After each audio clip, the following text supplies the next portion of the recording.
Click.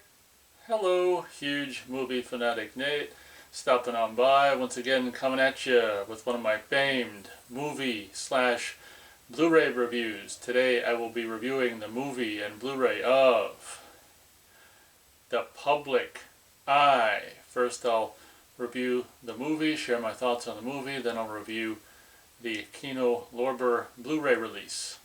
So, my history with The Public Eye goes all the way back to 1993, I would imagine, when the movie was pretty new on home video. I'm pretty sure I had the VHS and possibly Laserdisc of this movie at one point.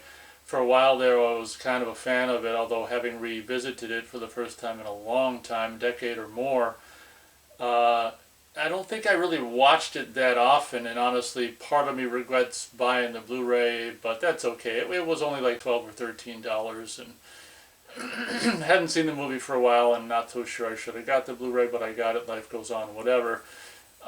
If you don't know anything about me, or if you're new to the channel, you may not know that I'm a big fan of like the 20s, 30s, 40s era and stuff. I just think, I don't know if there's something to reincarnation and past lives, because as soon as when I was started to get like introduced or, to in movies, like whether it was an actual old movie, like I've always liked old movies like King Kong 1933 and stuff, but in 1990 when Dick Tracy came out, and a little bit with Roger Rabbit as well, like when I was a younger and I started to get, shown or exposed to this 30s, 40s era in movies, be it in older movies or new movies like Roger Rabbit, Dick Tracy, or Rocketeer, or even, Bonnie and Clyde from, with Warren Beatty. It's like there was a part of me at a young age that really just took to that era, and then like when I was 14 and Rocketeer came out, I was all into like discovering big band music and stuff like that. So I've always been, it does make you wonder if there's something to reincarnation and multiple lives, because I've always, ever since I was exposed to that era of 30s and 40s, I've always been just really drawn to that era. So that's why I don't completely regret buying this Blu-ray. But for those of you who don't know, that's what this movie takes place in, like the 40s. I think it's like World War II wartime. And they got, well, first thing before I even start the review, I guess I always say that, but technically it's kind of like that is a part of the review or whatever, so it's kind of funny. But one thing that I want to say, starting this review, I should probably say instead, is that the production design, costumes, and all that stuff that reproduce the era of the 40s in this movie is like just impeccable, down to just little details. I'm assuming, I'm not 100% sure, but I'm assuming the phone rings, because the character, the Joe Pesci character calls a couple people throughout the course of the movie, and I'm assuming that kind of that different kind of phone ring, and like the pickup on the other end was indicative of how it was back in the 40s as well. And it's just like all the little details of, like, there's that one, he goes into the lobby of that one office building and there's a poster that says something about, I don't know exactly what it said, like, this is what happened, something like this is what happens, or he talked, or someone talked, or whatever. If you don't know about the World War II era, there was this big campaign going that was kind of like loose lips sink ships. So it's kind of like, don't talk to people about sensitive, war time information regarding plans, strategic plans and all this and that. So I mean, I watching it, I was almost enjoying just the production design, the costumes and stuff, and more in sound design in regards to the telephone usage and stuff, almost more than the movie itself. The one thing about this movie that I think is lacking is kind of like, it would have been really nice if they could have had maybe a little more of the kind of, I guess, era music or whatever. I'm not too crazy about the score of this movie and the music that was written for the movie, and I guess if to make it even more better in regards to the period of this movie, I would have had a little more just, I don't know, popular music or that kind of just era sounding music or whatever, coming from radios or whatever, but that's okay. So for those of you guys who don't know what this movie is about, it takes place in the 40s. Joe Pesci is this basically freelance photographer. He's, pretty sure this movie takes place in New York City, and he's just, he's got a dark room in his apartment, he's got a dark room in his trunk of his car, and he's basically just lives his life just taking pictures and documenting just the goings on in New York. And I guess he makes a living by selling the crime photos.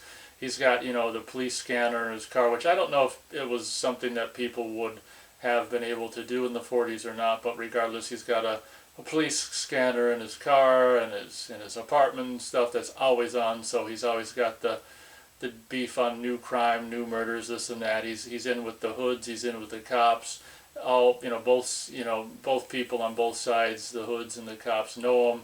He even gets some big time criminals to give him a photograph when the criminals won't let anyone else photograph him. There's a cool scene, which I'm not going to bother explaining, but if you've seen the movie, you know what I'm talking about, where he kind of gets an exclusive photo from this crime boss guy. So honestly, in my opinion, the movie starts almost more interesting than it continues on and ends. Like, almost, to me, if it would have been just a movie documenting the character, Joe Pesci's character, just without getting involved in some kind of conspiracy or crime thing, which ends up happening in the movie. If it just would have been about him just in his life and the kind of the scams and stuff he does and stuff to get pictures, like he dressed up as like a priest or whatever to get in the back of the ambulance to take a picture of the meat cleaver. I think that was the guy who got meat cleavered in the head and stuff. These kind of, nefarious or scammy kind of things, shady things he does to get pictures and stuff. If the whole movie would have been about that, I think it would have actually been more interesting than the movie is, because that takes place for like maybe the first 15, or 20 minutes of the movie, just those fun antics introducing the character and just his antics of, basically making a living off of taking these crime scene photos and put the hat there. People like to see the dead guy's hat and all this and that. And honestly, once the movie, segues, does that part, which is first 15 or 20 minutes, and segues into the quote-unquote plot, what the movie is going to become about, it's just like, it's kind of like left behind, in my opinion, the fun stuff, and got into more of the not so necessarily fun stuff and stuff you really got to pay attention to understand. Honestly, I might have watched this a little too late. I couldn't quite, I'm not really good at, like, I've said this many times before, if you guys are long-time veterans of the channel, that I'm not so good at, on a first viewing or something like that, getting all the plot points just through spoken dialogue. I'm much more absorb things that are happening on the screen where I can, where I can just see them unfolding. It's much more memorable than just people sitting around talking the plot through and talking about names and places and details and dates. Like, that stuff I gotta pretty much listen to like a bazillion times before it'll sink in. So in that regard, this review is going to be kind of sloppy, but at the end of the day, I don't need to do a beat by beat anyway. So I guess I'll pretty much just simply say that, Joe Pesci is this photographer who makes his living off of crime photos and stuff, and he has hopes to get this book of just photos that he's taken throughout the years around New York and stuff published. And kind of we get the opinion, you get the idea that this is something he's tried maybe numerous times, and he finally gets a meeting in the movie, and they look at it and turn it down, and the pictures are arguably really pretty good and stuff like that, and drama and this and that. And for photography enthusiasts, this might be an interesting movie for you. And it's not that it's not an interesting movie at all. It's just like I do feel, as I said, that it almost would have been a more interesting movie, at least in my opinion, to just follow him doing his photography rather than getting mixed up in this crime situation. So what ends up happening is he ends up, I can't even remember how it even comes up. I think this woman, the Barbara Hershey character, who when I was a teenager and she was in like Falling Down in this movie and stuff, I always thought that her bosoms were natural, and watching this movie again for the first time in either a decade or 2 decades since I'd seen it last, I'm pretty sure that Barbara Hershey has had her breastage has had help, if you know what I mean. Probably not completely natural, but I'm a little bit of a breast enthusiast, and I like to think I can spot a real breast versus a breast with some help, if you know what I mean. I mean, she's she's probably a little too on the thin side to have that kind of actual, size natural breastage. Okay, so this isn't a breast review, but, once I get started, it's hard sometimes to get stopped. But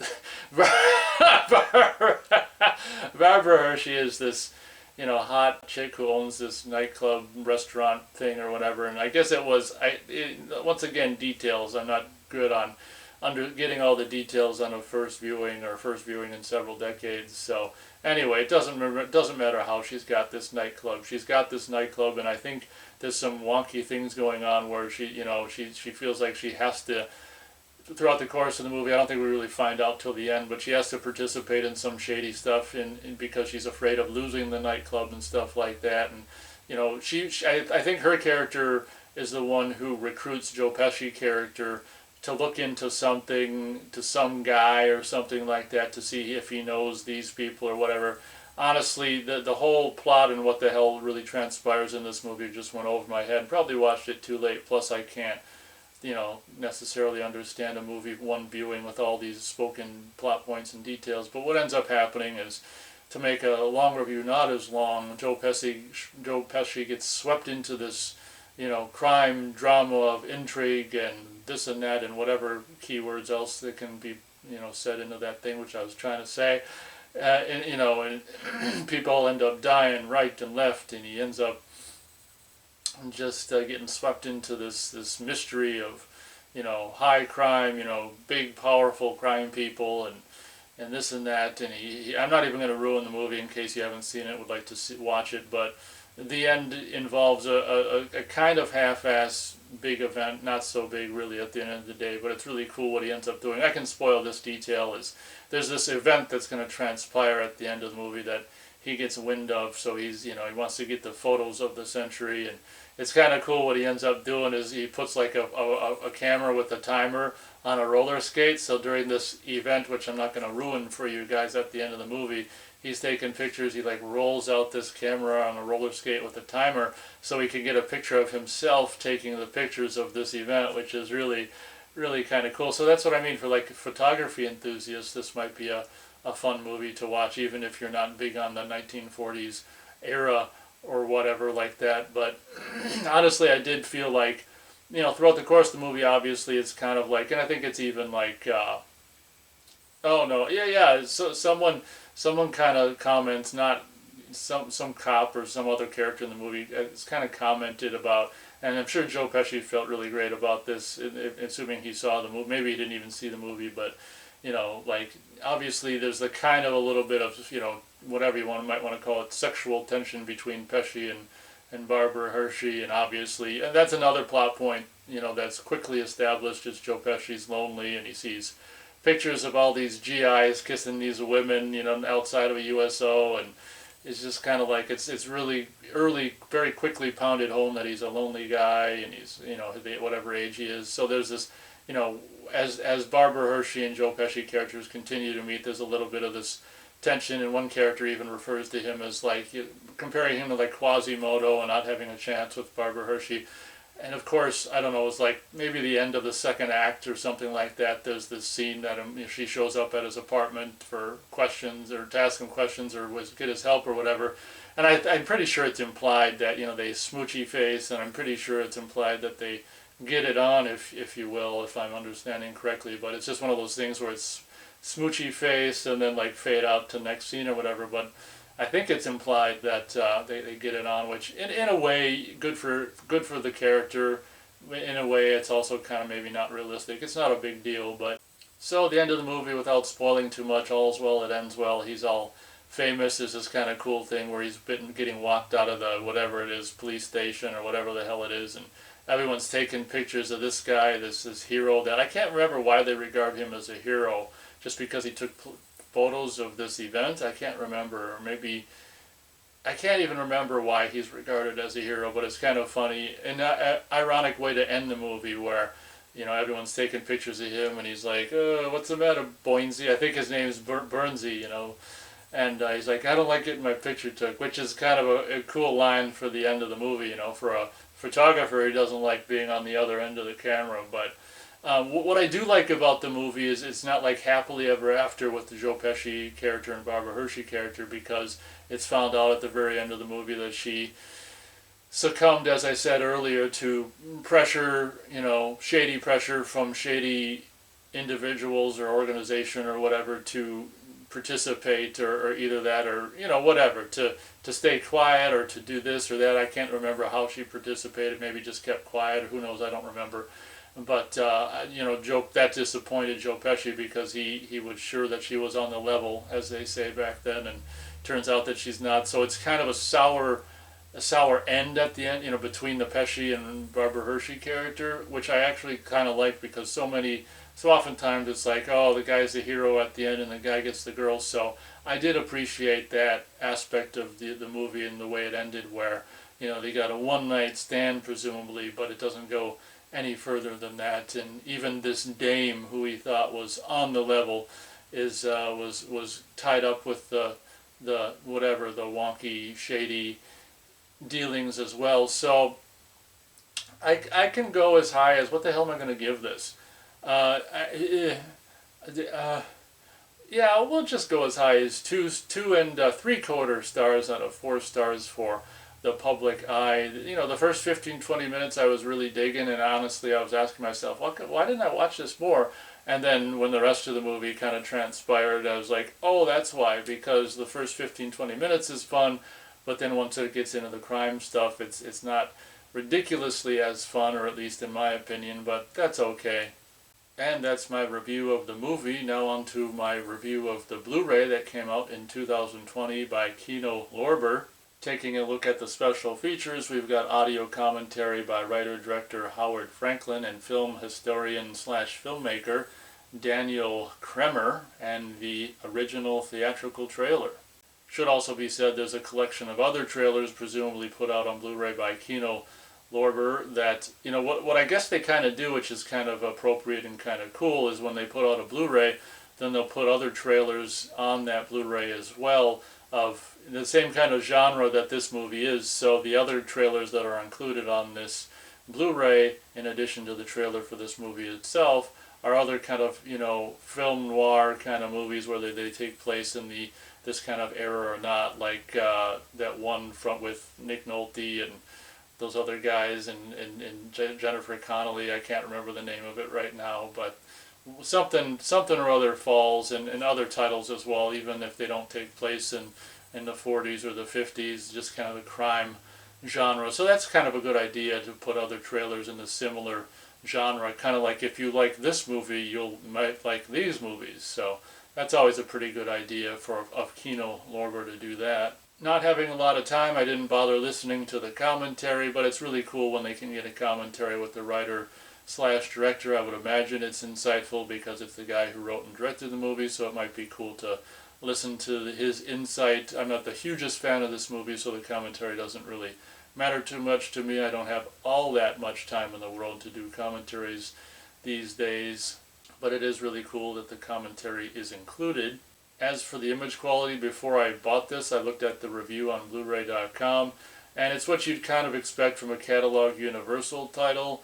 It's not, it's not the most amazing Blu-ray in the world, but obviously it's probably going to be the best way to watch, experience this movie on home video in North America and possibly worldwide or whatever, if there's other region releases of this release. The transfer is possibly a situation where we got a little bit of noise reduction, Universal catalog title stuff going on. It's not as bad as like the original Universal Blu-ray release of Tremors, and that's like a really smeary ass release. This one's not that bad, but honestly there's probably more grain there than is visible in the Blu-ray transfer. But I mean, on the whole, the transfer gets the job done. It's not something that's amazing, but if you're a big fan of this movie and you want to experience it the best way possible at home, this is probably going to be that best way possible. As for the sound quality, I'm pretty sure this movie was released in just 2-channel stereo surround, which is featured on this Blu-ray release. I just watched it on an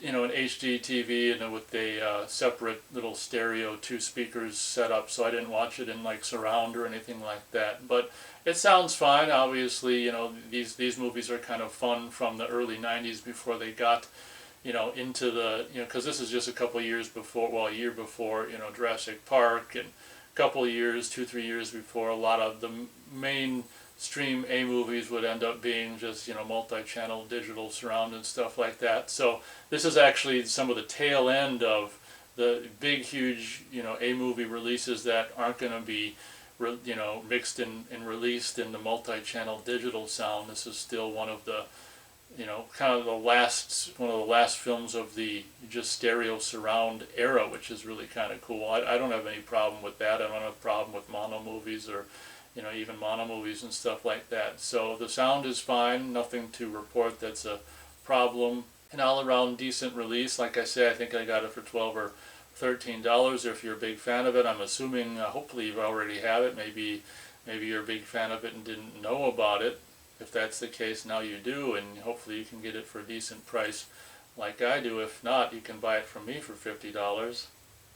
Taking a look at the disc itself, with like so many Kino Lorber Blu-ray releases, we've got KL Classics, The Public Eye. One of my problems with Kino Lorber is the disc art. I think could be a little more interesting, but it's often cases like this, standard just Kino Lorber disc art, which, like I say, I pretty much say the same thing every time, that I'm just grateful that any particular title they put out on Blu-rays, so when it comes to disc art, I guess I can let it slide, but it does make you wonder why they can't put the disc art on the disc. It seems to me like I have one release that might have been a co-distribution release with someone else or whatever that they do put disc art on. So maybe if they release a title in conjunction with another distributor or something like that, sometimes that does happen. But I guess that pretty much does it for this review. Hope you guys enjoyed. Thank you very much for watching. And as always, we'll catch you on the next video.